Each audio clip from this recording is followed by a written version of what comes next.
Hey guys, hey everyone, this is Robert with RetroBasic.com. I never once in my life ever thought that I would do a VC video. That's vinyl community video. I watch them. I would love to collect vinyl. Don't get me wrong. A lot of reasons I don't.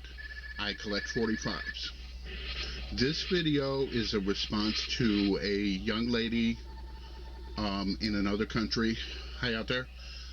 She did a video and got thousands and thousands of views. It was about equipment shaming.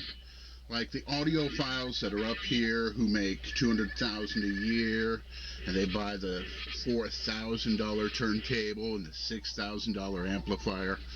These people go on your channel, they watch you and they think, oh, I'll do them some good. I'll just put down their stereo. I'll tear down their... That's like almost saying something cruel about their a relative who's got some sort of problem. It tears them down inside just a little bit, and it's stereo equipment shaming.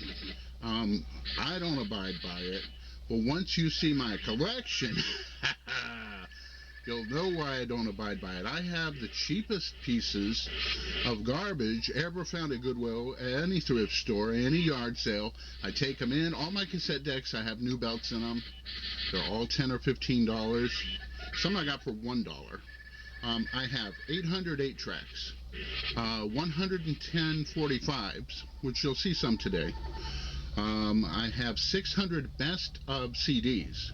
These are bands that I don't want to get their actual CDs, but the best of is okay.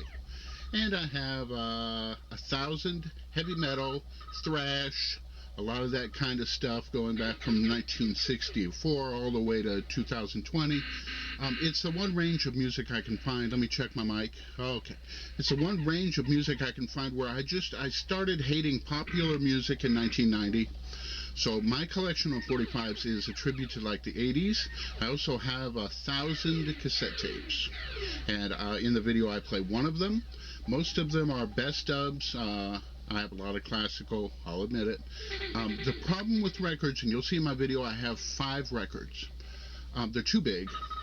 And they're not easy to clean. And so far all I did was I bought a box of 45s one time for 13 bucks for 50 of them.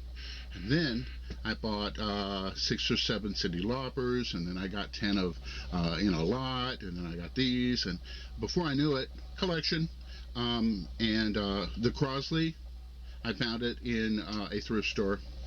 You'll see it, and it was broken. It said the tape player didn't work, but it did, and they only wanted 20, so my record player is 20 bucks. Now in the video it sounds much better than it sounds on the recording. It's the microphones. Every time the focus operates, there is a change in the audio. And I don't know how much I can do without getting copyright striked. So I'll probably talk over it. I'll probably adjust the volume down. And I'll make noise over it like and stuff that I do. So, as they always say, it's a little different this time. But let's run it! We'll roll the... amateuristic homemade video. And what we have here is my stereo system. I have 5 piles. To the far right there's my dual deck, a couple cassette decks, 2 equalizers, 8-track, real cheap speakers. There's 5 cassette stereos there, another one there. The speakers are GPX and NPT, and this is my collection of some of my records. I didn't break out the box of classics, just the selections of 80s. Rick Springfield, Olivia Newton-John, Tony Basil, 6 or 7 Madonnas. It's shameless collecting. Even ABBA. ABBA is just that kind of sound that you can just play all day and it doesn't get boring. And of course, you know, when you're young in the 80s, Bananarama, Madonna. Granted, I should have some Motley Crue in there, but those are probably more collectible. These ones are like $150. Oh, here's my tape of classic 50s.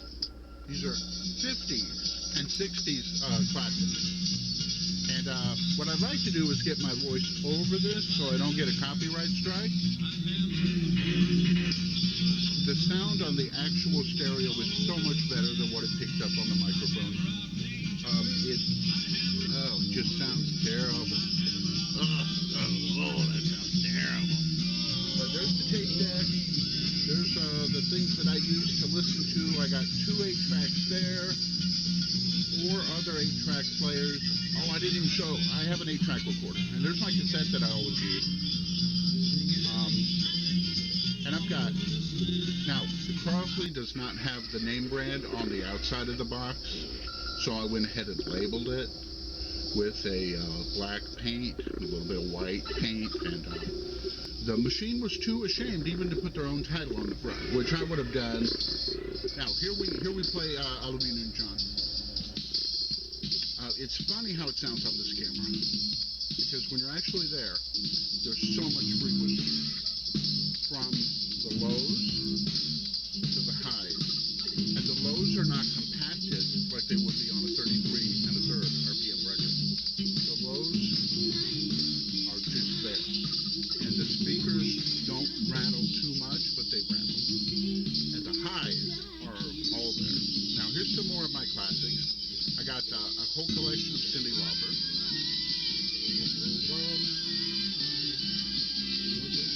There's the Goonie.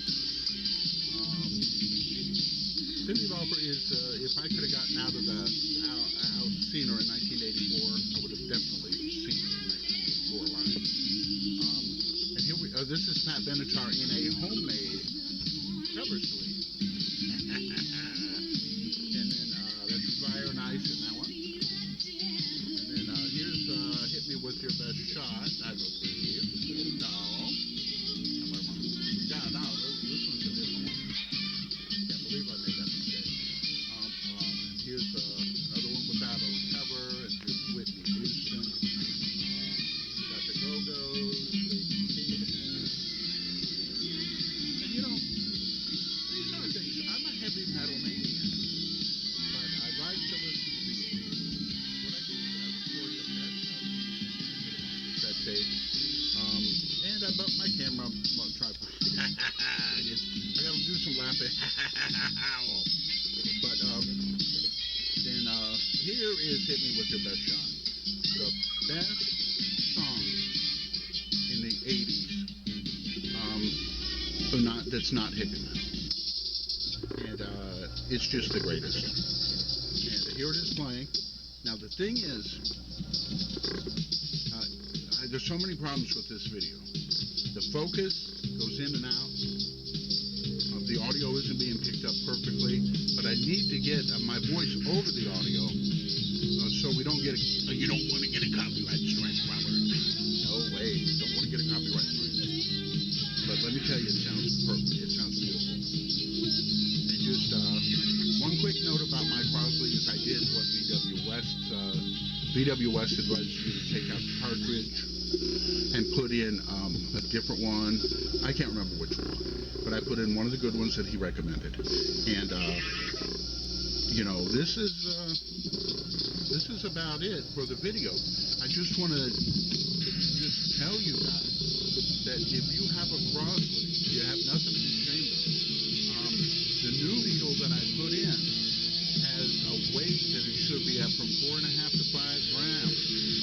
And this was putting out 5.1. So all I did was lower it down to about 4. And the way grams work is 4 is just a range. The way the needle works on the record, I've never seen damage. My Crosley has never damaged my records, and I've played a few of them 35 times, 50 times. And you know, oh, here's the rest of my system again. Look at the equalizer. Look at that equalizer. Oh, look at that. Oh, yes. And this is a Sony. Bad focus. Sorry about that, folks.